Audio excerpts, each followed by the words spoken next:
네, 여러분 반갑습니다. 예. 오늘 영상은 계묘년 계수일간 학습원에 대해서 설명하겠습니다. 어, 앞에서 애정운이나 금전운에 대한 설명이 있었죠. 그 부분하고 맥락은 같이 합니다. 전반적인 내용은 거의 비슷하기 때문에 여러분들이 응용하는 부분에서 어떤 요령, 이런 것들을 연습하신다 생각하셔도 됩니다. 예, 그래서 이 개수는 보통 계묘년이 오게 되면 결국 이렇게 개수끼리 합치는 그런 작용과 묘목이라는 그 상황, 그죠? 환경적 영향을 어떻게 적용하는가, 이런 부분에 대한 것이 답이거든요. 물론 이제 사주 안에서 여러 가지 글자들끼리의 관계성이 있기 때문에 그거는 개별적으로 사주 구성에 따라서 설명이 보태져야 하는 거고, 전반적으로는 개수가 계묘를 봤을 때는 간지작용에서 계묘가 이루고자 하는 그 환경적 여건, 그 상황들을 고려해서 개수가 어떻게 할 거냐 하는 관계로 보는 것입니다. 그래서 조금은 단편적일 수는 있지만 전반적인 어떤 큰 틀은 거의 비슷하게 이렇게 이어갈 수 있기 때문에 실제 운세 적용을 할 때 좀 참고하셔 가지고 조금 이렇게 자유롭게 확장하고 좀 보태서 그렇게 하시면 될 것 같습니다.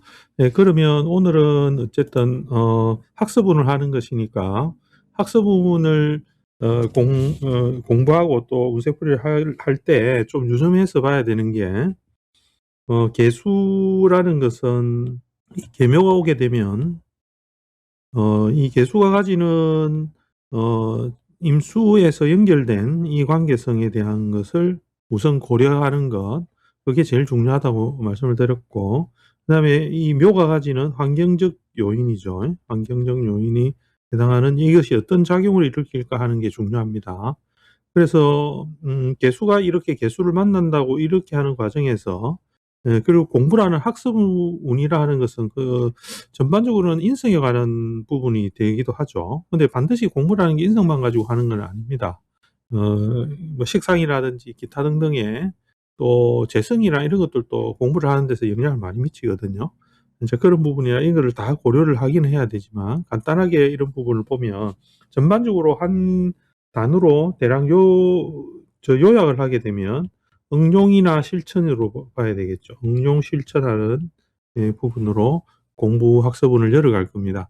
이 말은 무엇이냐 하면, 이 임수가 개수화되는 이 과정에서 금의 이 작용력이 분리가 되기 시작합니다.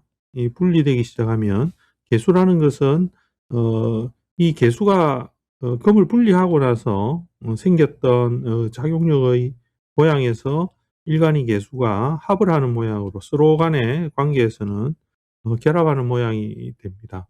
예, 그렇기 때문에 제가 앞서서 말씀드렸던 각각이 가지는 이 개수끼리 가지는 금의 작용이, 상호작용이 예, 보태어져서 각각의 이 경험이라든지 자기가 이때까지 축적해 왔던 노하우 같은 거 있죠. 그죠? 예, 노하우.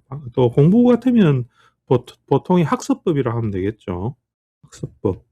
예, 이런 것들의 관계를 일종의 공유하는 작용이 있습니다. 그래서 개수와 개수끼리 만나게 되면 보통 이렇게 그 정보의 전달에 해당하는 금을 서로 나누어서 조율하려고 하는 이 작용 등이 기본적으로 이 작용력에서 포함되어져 있습니다. 그렇기 때문에 이제 계면년이 오게 되면 이 앞서서 있던 그 금기운을 이제 다 많은 부분을 떨궈내는 작용이 있죠. 그래서 묘목이라는 이 작용은 금을 태지의 작용으로서 경금, 신금 이렇게 구분하면 절태지가 되는데, 전반적으로는 인제 태지라 보면 되겠죠. 이 태지의 작용을 통해 가지고 또 다른 모양으로 형성시켜 가는 과정이 되게 됩니다. 이 묘목이라는 것은 우리가 목의 왕지이기 때문에 '금이 없다.' 이렇게 생각하기가 쉽지만, 이 계절에서는 금을 새롭게 일구어 나가는 그런 계절입니다. 그렇기 때문에 묘목이라는 것이 있다 왔다 해도 금이라는 게 완전히 없어지는 것이 아니라 새로운 금을 형성시키는 이 과정이 보태어집니다. 예, 그렇기 때문에 전반적으로 이거를 좀 정리하면 앞서서 왔던 내가 경험했던 혹은 내가 이루었던 그죠? 그 공부의 방식이나 이런 것들이 실천력이 좀 떨어지거든요. 이때까지는. 이때 개수가 하는 그 공부의 실천력이 좀 떨어집니다. 그렇기 때문에 실천력을 보강해 나가는 어떤 방식이 되겠죠. 이 과정에서 금을 못 끼워왔기 때문에 기존에 하던 공부 방식이나 형식을 좀 변경하게 됩니다. 좀 다양성이라고 봐야 되겠죠. 그죠? 예, 다양성. 그리고 이것은 전반적으로 화를 갖다가 열어가는, 화를 확장시켜가는 이 작용력에 바탕하기 때문에 예, 금을 좀 더 좀 더 실천적 작용력 이렇게 봐야 되겠죠. 실천적 작용력. 이 말은 그냥 공부만을 위한 공부가 아니고 공부를 응용하는 작용력으로 볼 수 있습니다. 그래서 응용하고 실천하는 것이 바로 이 개수가 계면연에서 학습하는 방법이 됩니다. 이 과정에서 전반적으로 학습의 과정은 굉장히 이렇게 에, 많이 일어나는 건 아니죠. 이 계절은 금을 탈피하는 부분이기 때문에 그렇기 때문에 금기를 자기가 좀 만들어가는 게 생각보다는 쉽지 않습니다. 금이 좀 부족하기 때문에 학습적인 부분에서는 아무래도 성취하는 부분은 좀 떨어지죠. 그러나 실천하고 응용해 나가는 부분은 훨씬 더 좀 드러날 겁니다. 예, 그래서 좀 더 실속적인 거, 기존의 범위가 아닌데 그 범위, 기존의 범위와 다른 범위를 학습하고 또 공부할 수도 있습니다. 이 실용적 학문이라 봐도 되거든요. 그래서 기존에 내가 학습해 왔던 방식이나 모양을 그대로 유지하는 것이 아니고 또 다른 방식을 찾는다. 이렇게 응용할 수도 있겠습니다. 그리고 우리가 자격을 얻는 사람이나 자격을 위주로 이렇게 공부하시는 분들이 있죠. 그러면 이런 자격을 위해서 공부하시는 부분의 사람들은 거의 대부분 실무 위주의 그런 학습법을 찾게 됩니다.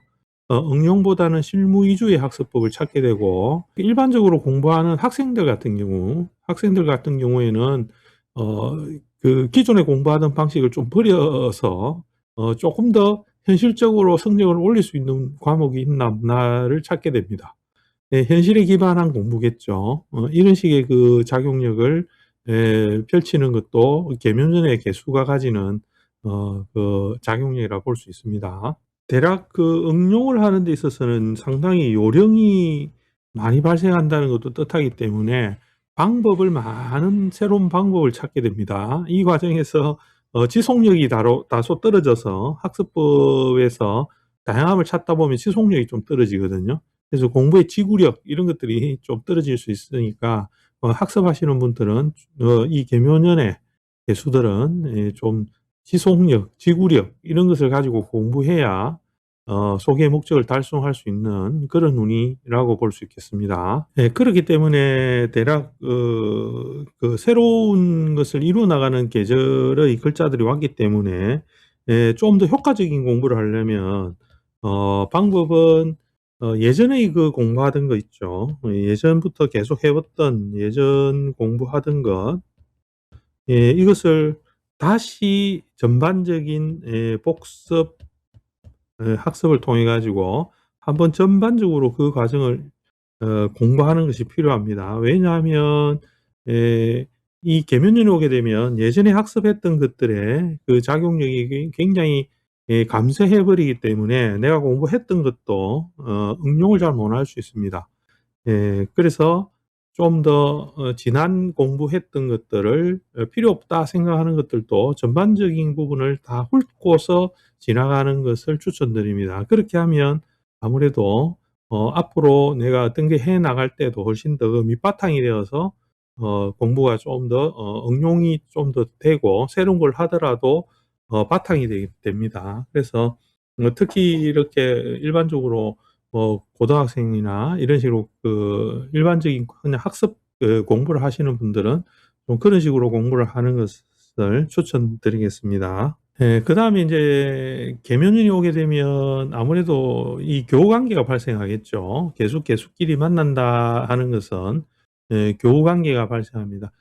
개수가 금을 지나와서 왔기 때문에 자기가 공부했던 학습법이나 학습의 관계 등을 이제 공유하는 작용력도 포함할 수가 있거든요. 물론 개수끼리 만나서 목을 향해서 달려가거나 식상을 향해서 달려가고 또 활을 향해서 달려간다는 것은 공부에 대한 작용력을 좀 많이 줄이는 모양이 되기도 하죠. 그런데 그거를 막무가내로 공부 너무 안 한다 이렇게 너무 그렇게 하는 것보다는 이때까지 해왔던 것을 서로 공유하는 방식의 공부가 되면 상당히 그 학습 효과는 좀 더 날 겁니다. 그래서 공부를 무작정 지구력을 가지고 계속 검 운동을 하듯이 그렇게 하는 것은 개수한테는 엄청난 압박이 됩니다. 그렇기 때문에 그런 학습법은 좀 피하는 것이 좋겠고, 상호 간에 그 학습을 교류하고 그 교류를 통해서 금작용을 서로 교환하면서 해서 하면, 개수들은 보통 그 흥미 위주의 그 학습이 대체로 좀 먹히는 편이거든요. 왜냐하면 목으로 가려는 이 기본적인 성향 때문에 이 창조적인 에너지들이 상당히 많이 있습니다. 그렇기 때문에 기존에 있는 새로운 것에 대한 흥미가 당연히 있고, 그것이 인제 계묘가 올 때 이 개수가 가지고 오는 그 작용력, 그리고 금을 통해서 이루어냈던 작용력 등이 뒷받침이 되기 때문에 개수와 계묘의 그 관계성을 본다 하면 당연히 개수는 타인과의 관계에서 가지고 있는 정보를 활용한 학습법, 이런 것들을 통해서 공부를 하면 훨씬 더 효과적일 수 있는 운이 될 것입니다. 대체로 계묘년에서 학습을 하고자 하는 사람들은 앞서도 말씀드렸지만은 조금 어려움을 겪을 수 있습니다. 새로운 것을 해야 되는 입장이 되기도 하거든요. 그래서 이때까지 공부한 거는 상당히 너무 고루하고 또 효과가 없다고 생각하기가 쉽습니다. 그 효과 없다는 것 때문에 다른 방향으로 진로를 변경할 수 있는 가능성이 많습니다. 그러나 항상 지나왔던 것을 너무 버리지 마시고 좀 챙겨가면서 새로운 것을 열어가는 방식으로 그렇게 공부하시기를 바랍니다. 새로운 공부도 해 나가는 것도 괜찮습니다. 근데 좀 길게 봐야 됩니다. 조금 시간을 두고 길게 봐야 됩니다. 단번에 효과를 내려고 하면 좀 어렵거든요. 그래서 고런 학습법을 좀 해서 공부를 좀 자기 공부를 좀 만들어 가시는 게 좋지 않을까 이렇게 생각합니다. 오늘은 개수일간의 학습운에 대해서 간략하게 설명을 드렸습니다. 다음 영상은 직장인 혹은 그 자영업을 하든지 어떤 일적인 부분에서 한번 전반적으로 한번 훑어보겠습니다. 감사합니다.